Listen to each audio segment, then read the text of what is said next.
Les jours de vote dans la petite commune de Schliersee. Et en Bavière, c'est bien connu, on ne fait pas les choses à moitié. Le folklore pour accompagner les électeurs aux urnes. Dans cette région conservatrice, près de 10 millions de personnes votent pour élire leur parlement.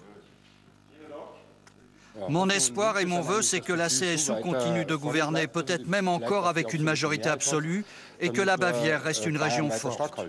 Un espoir qui risque d'être déçu, puisque la CSU, l'Union chrétienne-démocrate, au pouvoir en Bavière depuis 64 ans, pourrait encaisser une défaite historique. Avec environ 35% d'intention de vote, elle pourrait perdre sa majorité absolue au Parlement régional. Alliée de la CDU, d'Angela Merkel, la CSU a pourtant fait une campagne très à droite, en invitant notamment le chancelier autrichien qui a fait alliance avec l'extrême droite.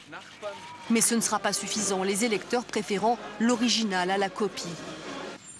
L'AfD est en effet créditée de 12% des voix. La formation anti-immigration pourrait entrer au Parlement. Les électeurs nous disent qu'ils sont déçus par la faiblesse de la politique d'immigration de la CSU, car ce parti fait exactement le contraire de ce qu'il dit. Les Verts aussi peuvent avoir le sourire. Ils sont crédités de 18% des suffrages et pourraient se retrouver en position de force pour former une alliance contre nature avec la CSU. Les électeurs me disent qu'ils en ont marre de cette haine constante et de cette agitation. Ils veulent une politique qui leur donne du courage au lieu de leur faire peur. Ce matin, le Premier ministre bavarois se voulait optimiste. La défaite de son parti pourrait pourtant peser sur le cours de la politique du gouvernement d'Angela Merkel.